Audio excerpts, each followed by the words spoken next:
We are the Gujarat Technological University.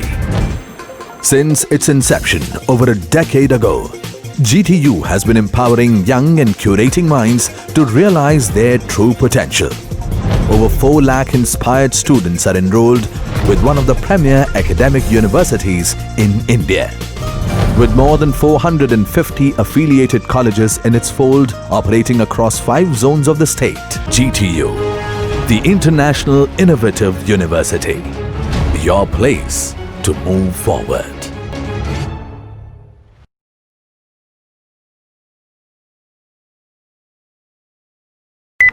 Hello friends, welcome.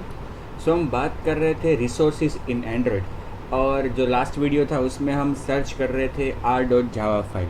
Okay, क्योंकि मैंने आपको बताया था कि जब हमारी एप्लीकेशन को हम बिल्ड करते हैं, कंपाइल करते हैं, तो उसमें जितने भी रिसोर्सेज है उन सब रिसोर्सेज को आइडेंटिफाई किया जाए, इसलिए एक कॉमन फाइल ऑटो जनरेट होती है r.java फाइल।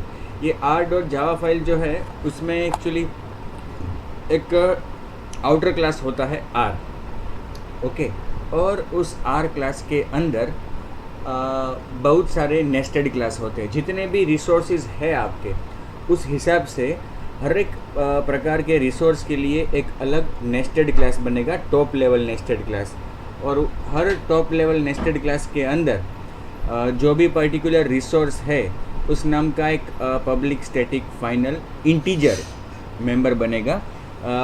इसका कारण ये है कि आप रिसोर्सेज को डिफाइन करते हो एज एन XML और अपने डायरेक्टरी में, और उसको आपको रिफ़र करना है जावा के कोड से, इसलिए उनको as a Java constant reference दिया जाता है एक कंबाइंड जगह पे, ओके, जहाँ से उसको हर कंपोनेंट अपनी एप्लीकेशन में कहीं भी किसी भी जगह से हम उसको एक्सेस कर पाए। तो हम ये r.java फाइल ढूंढ रहे थे। मैंने आपको बताया था कि ये r.java फाइल हमारी एप्लीकेशन में ऑटो जनरेट होती है और वो किस जगह पे लोकेटेड भी होती है, ओके।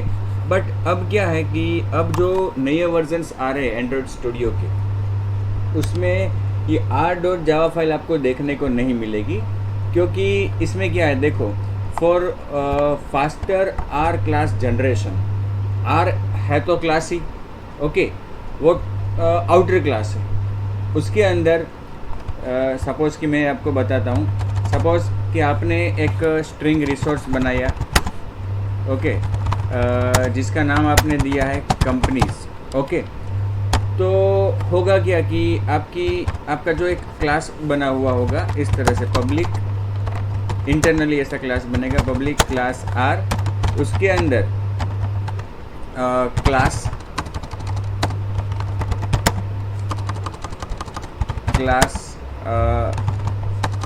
स्ट्रिंग, ओके, और उसके अंदर यहाँ पे public integer, public static final integer, क्या नाम है इसका, companies is equal to some hexadecimal value, that is its address. उसी तरह से जितने भी स्ट्रिंग कॉन्स्टेंट्स है, स्ट्रिंग रिसोर्स है, वो यहाँ पे डिफाइन होंगे। सपोज़ कि आपने कोई ड्राइबल फोल्डर में इमेज रखी है, JPG इमेज, जैसे कि cadbury.jpeg, ओके। तो यहाँ पे क्या होगा कि ये R क्लास में कहीं पे एक क्लास बना होगा, क्लास ड्राइबल, यहाँ पे भी स्ट्रिंग का S स्मॉल में होगा, ओके। ये क्लास इस तरह से बनेगा, और उसमें क्या होगा, public static final integer Cadbury, okay, is equal to some hexadecimal value. तो ये जो हेक्साडेसिमल वैल्यूज़ यहाँ पे मैं लिख रहा हूँ, वो एक्चुअली ये कंपनी स्ट्रिंग मेमोरी में कहीं पे स्टोर तो हुआ होगा। उसी तरह से ये कैडबरी इमेज जो है कैडबरी का, वो भी मेमोरी में कहीं पे स्टोर हुआ होगा। तो उसका जो एड्रेस है वो रेफरेंस, मतलब कि वो एड्रेस इस कांस्टेंट में आ जाता है। उसी तरह से इसका एड्रेस यहाँ पे कैडबरी नाम का कांस्टेंट बनेगा। देखो यहाँ पे कैडबरी नाम का रिसोर्स है तो उसके अनुरूप यहाँ पे कैडबरी नाम का कांस्टेंट बनेगा वही नाम से। इसका एडवांटेज क्या मिलेगा, अगर आपने जावा पढ़ा है तो आपको पता होगा कि सपोज़ मैं इस कंपनी नाम के वेरिएबल को एक्सेस करना चाहता हूँ। अब देखो मुझे एक्चुअली करना क्या है, वो कंपनी स्ट्रिंग रिसोर्स जो है उसको एक्सेस करना है, ठीक है। लेकिन वो तो XML में है, जावा के प्रोग्राम में, जावा के कोड में कैसे एक्सेस करूँगा, तो वो कंपनी स्ट्रिंग रिसोर्स जो भी है, लेकिन वो मेमोरी में कहाँ पे है, इस एड्रेस पे। और इस एड्रेस का रेफरेंस मेरे पास किस में है, इस कांस्टेंट में, तो उसको एक्सेस करना है मेरे को। तो ये कंपनी एक स्टैटिक मेंबर है, ओके, और ये पब्लिक भी है, तो मैं उसको बाहर एक्सेस कर सकता हूँ क्लास के। लेकिन उसको क्लास के बाहर यूज़ करने के लिए मुझे क्लास का नाम लिखना पड़ेगा, क्योंकि वो स्टैटिक मेंबर है, स्ट्रिंग डॉट कंपनीज, ओके। अब ये स्ट्रिंग क्लास कोई इंडिपेंडेंट क्लास तो है नहीं, वो भी किसी और क्लास के अंदर आया हुआ क्लास है, और वो भी मेरे ख्याल से पब्लिक होगा, तो ही उसको हम बाहर एक्सेस कर पाएंगे। तो ये स्ट्रिंग क्लास भी आर क्लास के अंदर आया हुआ है, तो इस तरह से हम उसको एक्सेस कर पाएंगे। सिमिलरली अगर मुझे इमेज एक्सेस करनी है कैडबरी वाली, तो मुझे क्या लिखना पड़ेगा, r.drawable.cadbury, क्योंकि आर क्लास के अंदर आया हुआ drawable class, top level nested class, हाँ ये भी सभी क्लास स्टैटिक होंगे, स्टैटिक क्लास है, इसलिए क्लास का नाम आगे लिखना पड़ता है आर, क्योंकि ये जो क्लास है वो आर क्लास का स्टैटिक मेंबर है। तो आर क्लास का नाम लिख के हम उसको एक्सेस कर पाएंगे। ये मुझे कैडबरी मिलेगा इस तरह से, ठीक है। तो ये अलग अलग प्रकार का रिसोर्स एक्सेस करने की तरकीब बताई मैंने आपको। लेकिन ये आर फाइल जो है वो हमें बनानी नहीं पड़ती, ना ही हम उसको कभी मॉडिफाई करेंगे गलती से भी। ये ऑटो जनरेटेड है और हम उसको यूज़ कर रहे हैं, ठीक है। लेकिन हाँ, मैंने आपको बताया था कि ये फाइल मैं आपको दिखाऊंगा। लेकिन अब क्या है कि जो पुराने वर्जन्स थे एंड्रॉयड स्टूडियो के, इक्लिप्स के, उसमें हमको ये r.java फाइल देखने को मिलती थी। लेकिन अब क्या होता है, अब ये जो नए वर्जन्स है एंड्रॉयड स्टूडियो के, उसमें जो ग्रेडल है, एक्चुअली ये आर फाइल को कौन क्रिएट करता है, ग्रेडल प्लगइन, ओके। जैसे ही आपने प्रोजेक्ट में नए रिसोर्सेज रखे और प्रोजेक्ट को कंपाइल किया, तो ऑटोमेटिकली आर फाइल भी मॉडिफाई होके रीजनरेट होगी, मतलब कि जो भी नया आपने रखा है वो सब उसमें लिखा जाएगा। लेकिन आज के दिनों में जो नए वर्जन्स है एंड्रॉयड स्टूडियो के, वो आपके रिसोर्सेज के अनुरूप आर फाइल में चेंज तो करेगा, लेकिन r.java फाइल वो नहीं बनाएगा, वो डायरेक्टली r.class फाइल जनरेट कर देगा। r.class भी नहीं, r.jar file. jar file is a collection of classes, jar file है वो जावा के क्लासेस का कलेक्शन है। तो ये एंड्रॉयड प्लगइन अब फास्टर एक्सेस के लिए, फास्टर एग्जीक्यूशन के लिए r.java फाइल बनाने के बजाय, क्योंकि पहले क्या होता था, r.java फाइल बनती थी, वो कंपाइल होती थी, तब जाके r.class फाइल बनती थी। अब डायरेक्टली बाइट कोड्स मतलब कि क्लास में परावर्तित करता है, कन्वर्ट करता है, ओके, और डायरेक्टली जार फाइल क्रिएट होती है। देखिए यहाँ पे ये अपने प्रोजेक्ट का फोल्डर है, सपोज ये अपने प्रोजेक्ट का फोल्डर, देखो V4U ऐप नाम है प्रोजेक्ट का। तो देखो मैंने उसमें R सर्च करवाया तो मुझे क्या मिला, r.jar फाइल है। ये डायरेक्टली वो जार फाइल है कि जो आपके रिसोर्सेज और आर क्लास को कंपाइल करने से क्रिएट हुई है, ठीक है। ये पूरा बाइट कोड वाली फाइल है। और उसी तरह से अगर हमें देखना हो तो एक मैंने जैसा कि आपको बताया कि हम देखना चाहे तो देख सकते हैं, एक r.txt फाइल बनती है। txt फाइल केवल पढ़ने के लिए, वो कंपाइल तो नहीं होगी। वो कहाँ पे है txt फाइल, अगर आपको देखना है तो आपके प्रोजेक्ट में जाके आपको यहाँ पे जो एंड्रॉयड बाय डिफ़ॉल्ट सिलेक्टेड होता है, तो आपको यहाँ पे सिलेक्ट करना है प्रोजेक्ट, ओके। फिर प्रोजेक्ट में जाके आपको ऐप सिलेक्ट करना है, ऐप फोल्डर सिलेक्ट करना है आपको इस तरह से। उसके अंदर बिल्ड फोल्डर सिलेक्ट करना है, उसके अंदर जनरेटेड बिल्ड के अंदर इंटरमीडिएट फोल्डर सिलेक्ट करना है, और इंटरमीडिएट फोल्डर के अंदर आपको सिलेक्ट करना है रन टाइम सिंबल लिस्ट, उसके अंदर डिबग। तब जाके आपको ये r.txt फाइल मिलेगी, देखो इस तरह से, ठीक है। और ये देखिए आप r.txt फाइल है, ये आपके सामने है r.txt फाइल, सभी कॉन्स्टेंट्स उसमें लिस्ट किए गए हैं। आप देखो तो इंटीजर, एट्रीब्यूट, मतलब जो भी रिसोर्सेज हमने बनाए, जैसे कि कंपनी नाम का हमारा एक रिसोर्स है, तो यहाँ पे कंपनी नाम का एक ये है, फिर टैग लाइन्स नाम का एक मैंने स्ट्रिंग बनाया हुआ है, तो वो भी है। फिर और भी जो हमने बनाए हैं रिसोर्सेज, वो सभी यहाँ पे लिस्ट आउट होंगे। ओके, तो ये है आपकी r.java। ओके, r.java तो अब नहीं बनती है, r.txt है, जिसमें वो सभी मेंबर्स हमको देखने को मिलते हैं। ठीक है, तो अब आगे बढ़ते हैं अपने डिस्कशन में। ओके, अब हम देखते हैं कि कौन से डिफरेंट टाइप्स के रिसोर्सेज हैं जो हम अपने प्रोजेक्ट में बना सकते, यूज़ कर सकते। देखिए, रिसोर्सेज सब कहाँ पे होते हैं? RES में। अभी हमने देखो, मैंने आपको बात की कि भाई स्ट्रिंग्स में मेरे पास ये सॉन्ग्स नाम का रिसोर्स है, फिर कंपनीज़ नाम का ये मेरा एरे रिसोर्स है, फिर टैग लाइन्स का भी मेरे पास रिसोर्स है ये वाला। तो वो सभी इस r.txt में अपने को देखने को मिलते हैं। जैसे कि सॉन्ग्स नाम का भी है, देखो सॉन्ग्स भी मिला, इंटीजर प्लूरल सॉन्ग्स, यहाँ पे आप देखो तो मेरे पास इस फाइल में प्लूरल्स डिफाइन किया गया है मैंने सॉन्ग्स नाम का, तो वो भी r.txt में मिलता है देखने को अपने को। Now let's start different type of resources. Simple values, अब सिंपल वैल्यूज़ जैसे कि इंटीजर, बुलियन, स्ट्रिंग, इनको भी एक रिसोर्स बना के यहाँ पे यूज़ करने का सजेशन दिया गया है, क्योंकि इससे क्या होता है, centralization of resource and the data is external to your application. आपके एप्लीकेशन के अंदर नहीं बनेगा, वो बाहर बनेगा, आप उसको अंदर यूज़ करोगे। Simple values include string, colours, dimension, styles and arrays of strings and integers. All simple values are stored in RES values. जो भी सिंपल वैल्यूज़ है, मतलब कि सिंपल वैल्यूज़ में किसका समावेश किया गया है? कलर्स का, थीम्स का, स्टाइल्स का, ओके, उन सभी को यहाँ पे वैल्यूज़ में स्टोर किया जाता है। Colours, dimension, string, style, okay. Resource values folder. All the resources are stored in separate XML file for convenience. For example, strings are stored in strings.xml। हर एक प्रकार की रिसोर्स को अलग अलग फाइल में स्टोर किया जाता है, जैसे कि स्ट्रिंग रिसोर्स को strings.xml में, स्टाइल्स को styles.xml में, कलर्स को colors.xml में।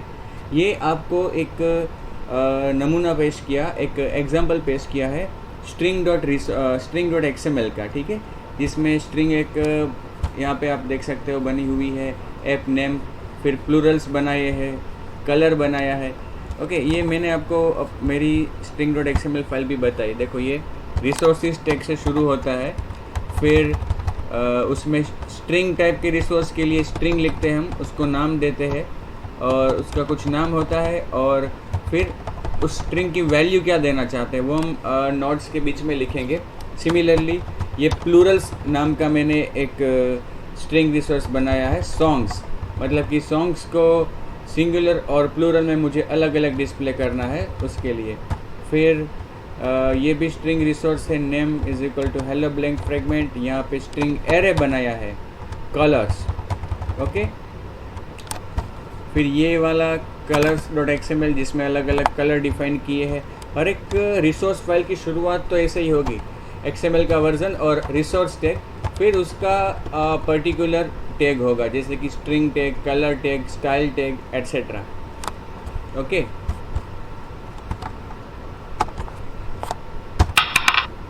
String resources are the most commonly used resources within our Android application. Using string resources help us to maintain consistency within our application. देखो, यहाँ पे मैंने आपको बताया कि string name equal to some name, फिर उसकी वैल्यू हम इस तरह से भी लिख सकते हैं, और ये HTML के अनुरूप एस्केप सीक्वेंस यूज़ करके, मतलब कि ये लेस देन साइन, फिर बी, फिर greater than sign, stop, less than sign, फिर स्लैश बी, मतलब कि बोल्ड में लिखा है ये स्टॉप, ऐसे भी हम लिख सकते हैं। और डायरेक्टली इस तरह से भी बी करके लिख सकते हैं। अब देखो उसको एक्सेस कैसे करें, ये जो XML में लिखा है हमने XML में, उसको एक्सेस करना हो तो जावा के कोड में आप लिख सकते हो गेट स्ट्रिंग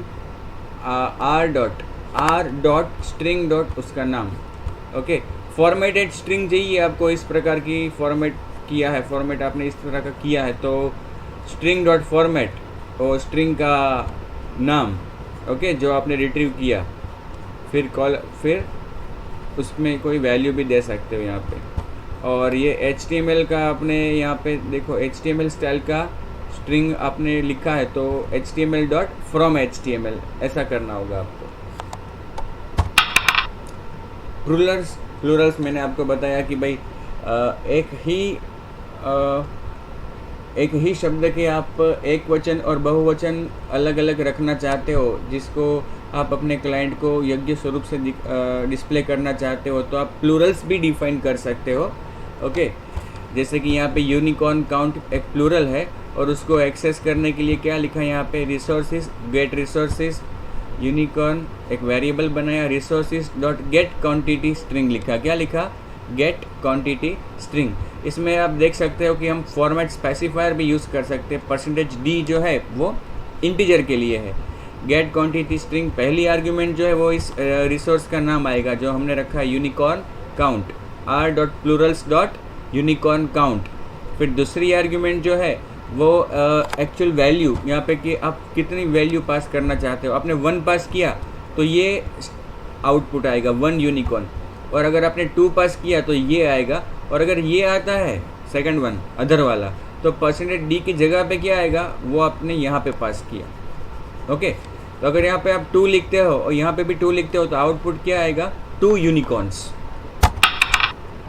कलर रिसोर्सेज, हाँ ये कलर को भी आप रिसोर्स बना के यहाँ पे यूज़ कर सकते हो। अलग अलग कलर आप रेड, ब्लू और ग्रीन के संयोजन से डिफाइन कर सकते हो और उसको एक नाम भी दे सकते हो। इससे एडवांटेज क्या मिलता है, सपोज़ कि मैंने आपको बताया था अगले वीडियो में कि भाई मुझे अपनी एप्लीकेशन में जहाँ पे भी मैंने टेक्स्ट यूज़ किए हैं आउटपुट में, उनका कलर सेम रखना है। तो यहाँ पे आप देख सकते हो कि ये कलर रिसोर्सेज में ये colour name equal to red background, और देखिए यहाँ पे हेक्साडेसिमल वैल्यू है तो उसकी शुरुआत हैश से होगी, या तो आप RGB, RRGGBB, ARGB, A for alpha, या फिर AA, RR, GG, BB, इस तरह से रेड, ग्रीन, ब्लू और अल्फ़ा का कॉम्बिनेशन करके कोई कलर डिफाइन कर सकते हो। ओके,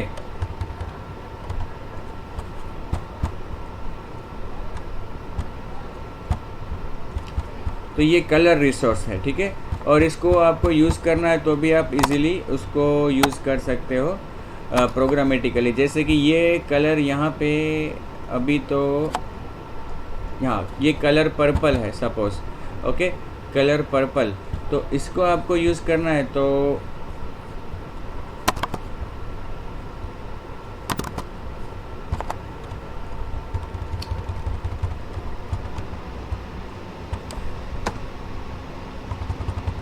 आपके कोड में आपको लिखना पड़ेगा get resources dot get colour r.color purple. Okay, ये जो कलर रिसोर्स आपने डिफाइन किया है कलर पर्पल, उसको आपको यूज़ करना है तो इस तरह से आप कर सकते हो। ओके, तो जैसा कि हमने देखा कि अलग अलग RGB, RR, GG, BB, ARGB, AA, RR, GG, BB का संयोजन करके आप कोई भी कलर डिफाइन कर सकते हो। और हेक्साडेसिमल वैल्यूज़ है तो 0 से F तक का कोई भी डिजिट या कैरेक्टर आप यूज़ कर सकते हो। डायमेंशन रिसोर्सेज, ये साइज के लिए होता है। Dimension resources are mostly used from the style and layout resources. They are useful for creating layout constants such as borders and font heights. Scale of dimensions are उसका जो scale है मतलब कि यूनिट ऑफ मेजरमेंट है वो pixel हो सकता है, px, in हो सकता है, pt, mm, dp and sp। मतलब कि सपोज़ कि आपको जहाँ पे भी आपकी एप्लीकेशन में आपने हेडिंग्स लिखे वो सभी जगह पे आप एक समान साइज़ देना चाहते हो, तो डायमेंशन को भी ऐसे रिसोर्स बना के आप सेव कर सकते हो, जैसे कि टेक्स्ट हाइट, ओके, या हेडिंग टेक्स्ट साइज़। फिर उसको आप एक योग्य साइज़ अलोकेट कर दो रिसोर्स को, और फिर आप उसको एक्सेस कर सकते हो अपने प्रोग्राम में, या प्रोग्राम में भी कर सकते हो और डिज़ाइन में भी कर सकते हो। देखो जो अभी मैंने आपको बताया था कि ये पर्पल को हम यूज़ कर सकते हैं यहाँ पे, तो पर्पल को यूज़ करने के लिए मैंने आपको यहाँ पे कोड लिख के बताया था। वो जो रास्ता था वो जावा का कोड था, जावा के कोड के ज़रिए हमने रिसोर्स को एक्सेस किया।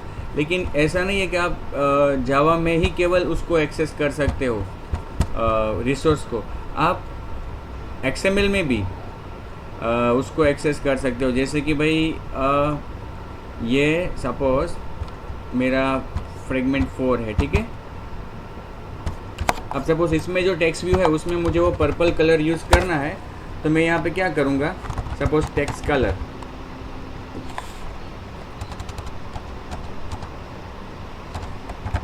यहाँ पे ऑलरेडी है टेक्स्ट कलर। अब टेक्स्ट कलर में मुझे वो पर्पल कलर यूज़ करना है, तो मैं किस तरह से करूँगा, रिसोर्स यूज़ करना है। ये टेक्स्ट कलर में मुझे जो कलर देना है वो एज फ्रॉम रिसोर्स देना है, तो शुरुआत करूँगा @color / उसका नाम पर्पल, इस तरह से। तो कहने का मतलब कि रिसोर्स को आप XML में भी एक्सेस कर सकते हो और प्रोग्रामेटिकली भी कर सकते हो from Java code. Styles and themes, using styles we can maintain a consistent look and feel to our entire application. Style are applied to particular view elements whereas themes apply to all the views in a screen. Okay, style और theme क्या है? Style मतलब कि जब एक से ज़्यादा attributes आप कोई किसी व्यू को देना चाहते हो, और ऐसे बहुत सारे व्यूज़ आपकी एप्लीकेशन में, जैसे कि मेरी एप्लीकेशन में बटन जो है, जहाँ पे भी मैंने बटन रखा है सभी जगह पे बटन को एक समान लुक में देना चाहता हूँ। उसमें टेक्स्ट का फ़ॉन्ट का type, font face, type face, font family, text colour, text size, text style etcetera, ये सभी एट्रीब्यूट्स में सबको समान देना चाहता हूँ। तो जहाँ जहाँ पे मैं बटन रखता हूँ हर जगह पे मुझे एक समान एट्रीब्यूट्स डिफाइन करने होंगे। हो सकता है कि कहीं पे मैं भूल भी जाऊँ या गलती भी हो जाए, तो इसकी जगह पे हम ये कर सकते हैं कि बटन के जो एट्रीब्यूट्स हमें सेट करने हैं उनको हम एक स्टाइल बना के डिफाइन कर ले, very similar to CSS in HTML। Okay, एक स्टाइल बना के हम वो एट्रीब्यूट्स को डिफाइन कर देंगे, और क्या करेंगे, जितने भी एट्रीब्यूट्स है चाहे वो 10 हो, 15 हो, 5 हो, एक स्टाइल बना के, एक स्टाइल का नाम देके उसको सबको डिफाइन कर लिया। अब जहाँ पे भी मुझे बटन यूज़ करना है, बटन में मैं एट्रीब्यूट कोई भी नहीं दूंगा ID के अलावा, केवल और केवल एक स्टाइल सेट कर दूंगा। जो मैंने स्टाइल दिया है वो एक लाइन में मैं स्टाइल सेट कर दूंगा। उसका असर क्या होगा कि जितने भी एट्रीब्यूट्स मैंने डिफाइन किए हैं स्टाइल में वो सब इस पर अप्लाई हो जाएंगे। दूसरी एक बात, स्टाइल जो है वो हम एक एट्रीब्यूट, एक व्यू को अप्लाई करते हैं, वेयर एज थीम जो है वो पूरी लेआउट को, पूरी स्क्रीन को अप्लाई होता है। मतलब पूरे स्क्रीन में जितने भी व्यूज़ है उन सबको उसकी असर होगी, ठीक है। और तीसरी बात कि स्टाइल और थीम्स दोनों को यूज़ करने के लिए एक कॉमन टैग है, स्टाइल टैग। ओके, चाहे आपको स्टाइल डिफाइन करना हो या थीम डिफाइन करना हो, डिफाइन करने के लिए आप स्टाइल टैग का ही यूज़ करोगे, लेकिन उसको यूज़ कैसे करते हो वो डिफरेंस है।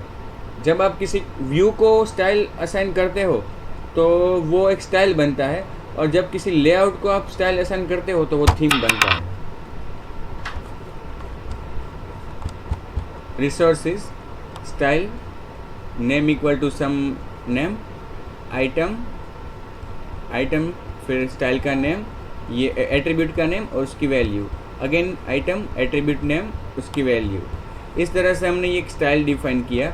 हम स्टाइल को इनहेरिट भी कर सकते हैं, एक स्टाइल को हम दूसरी स्टाइल में से इनहेरिट भी कर सकते हैं। देखिए यहाँ पे नीचे जो स्टाइल डिफाइन किया है, स्मॉल टेक्स्ट, ओके, ये style, name equal to small text. अब ये स्मॉल टेक्स्ट है वो क्या है, ये वाला स्टाइल है, सॉरी, ये जो स्मॉल टेक्स्ट है वो ये करंट स्टाइल है, और उसका पेरेंट कौन सा बनाया, बेस टेक्स्ट। बेस टेक्स्ट कौन सा है, ये वाला, ये बेस टेक्स्ट है जिसमें से हमने इनहेरिट किया ये स्मॉल टेक्स्ट। तो कहने का मतलब कि इनहेरिटेंस भी पॉसिबल है स्टाइल में। ड्रॉएबल रिसोर्सेज,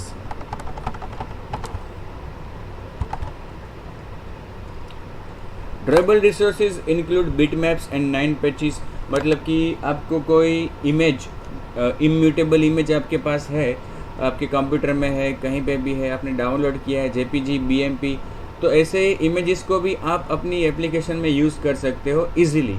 और यूज़ करने के लिए आपको क्या करना है, केवल आपका जो ड्रॉएबल फोल्डर है, यहाँ पे आपका आप देखो तो ड्रॉएबल फोल्डर है, उसमें उसे पेस्ट कर देना है, PNG फाइल, JPG, वॉटएवर।